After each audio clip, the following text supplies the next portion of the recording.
Good afternoon. Welcome back. It is Monday, August 28th, 2023. We have a few birthdays and a few events to talk about here really quickly. If you remember, on this day in 1999 at Bristol Motor Speedway, he didn't mean to rattle his cage, but Dale Earnhardt got the best of Terry Labonte, giving him a bump on the final lap and going on to win the final race of his career at Bristol. Of course, he would win at Talladega later that year, and then Atlanta and Talladega the following year. But like I said, this was his last career win at Bristol. 5 years to the date, his son Dale Jr. would win his first Bristol night race. So it's always funny how there's a lot of connection between those two when there's events going on. So 5 years to the date. 8 minus 3 is 5. So again, all that NASCAR number stuff, kind of funny how all that works.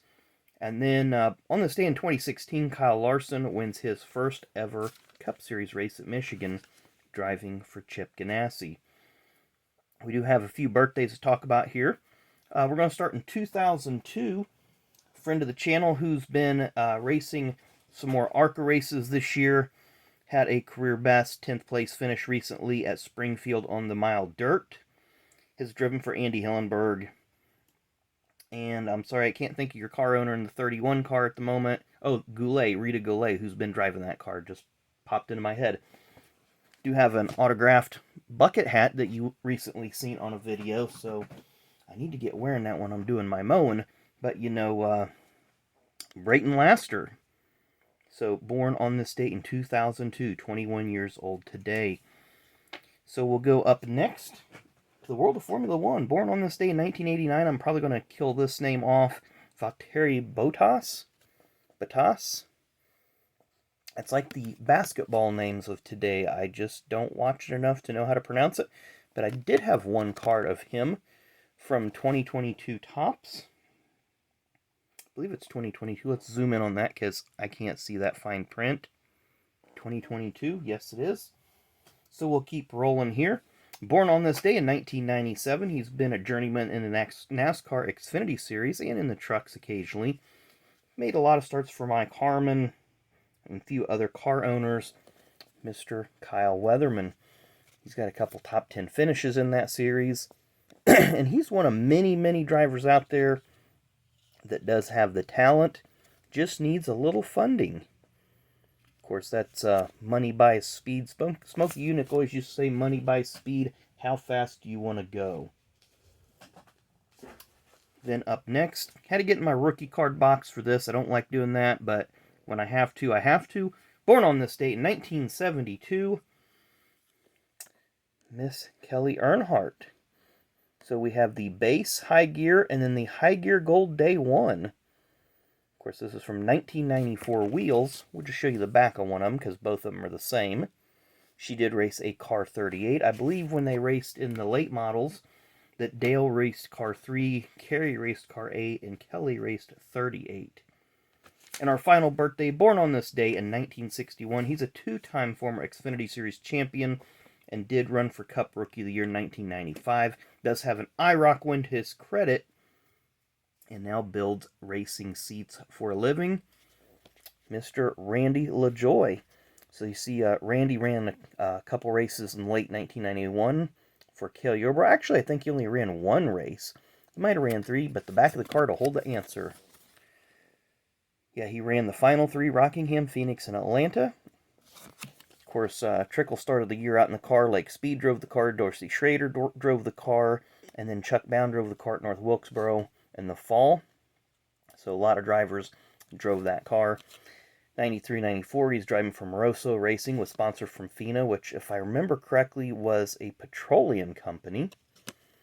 95, we talked about Rookie of the Year for Bill Davis Racing. He'd be released from that ride mid-year. Took a one-race deal with Dick Brooks Racing with the Kendall Motor Oil sponsorship. 96, 97, 98, moved over to Base Motorsports. Again, reunited with FINA. That happens a lot in NASCAR where sponsors, there you see he's got an associate sponsorship from Hardee's. He also had Lance Snacks was a previous associate of his. Then during 1998, he ran the Bud car for Ricky Craven while Ricky was recovering from post-concussion syndrome. Now, during 98, Randy ran a handful of races, but they had a rule, NASCAR had a rule back then, that if you were in the top 35 in NASCAR driver points, you were ineligible for any benefits in the lower series. So Randy had to make sure he did not get above 35th in points, because he would have lost provisionals, he would have lost certain monetary things that were allowed for then, like their version of the winner's circle program or whatever. So there's different things that Randy had to be mindful of back then. Moved over to James Finch, got sponsorship from Bob Evans. That was a pretty sharp looking car. Then he went over to Joe Nemechek, who was, I believe Andy Evans was the co-owner. Some guy last name Evans was a co-owner. Had some decent runs there before he was released late in 2002 or 3. I'm drawing a blank on that one. And then he ended up going to Team 34, CC Welliver team. Ran a year or so with Dollar General sponsorship, and then he got into his seat building business. So we do have some car cards. There you see the FINA. Of course, this is blurred out for some reason, but it's supposed to say FINA Lube. So I think that was kind of like an oil change or whatever.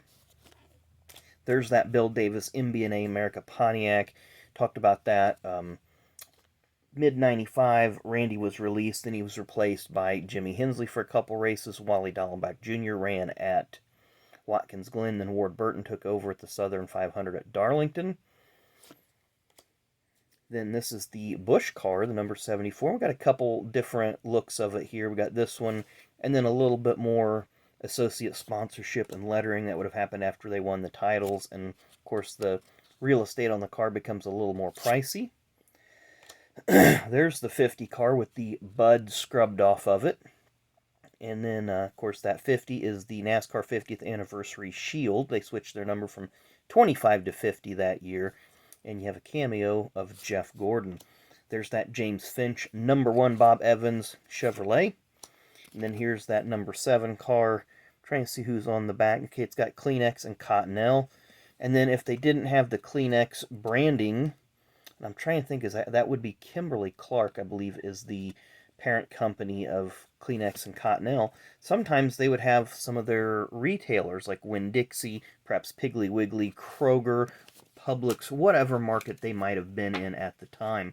So anyway, hope you all enjoyed the video today. Thanks again for watching. Make sure you come back tomorrow where we will rip something. Not sure, like we always say, we're not sure what we're going to rip, but we'll have something for you.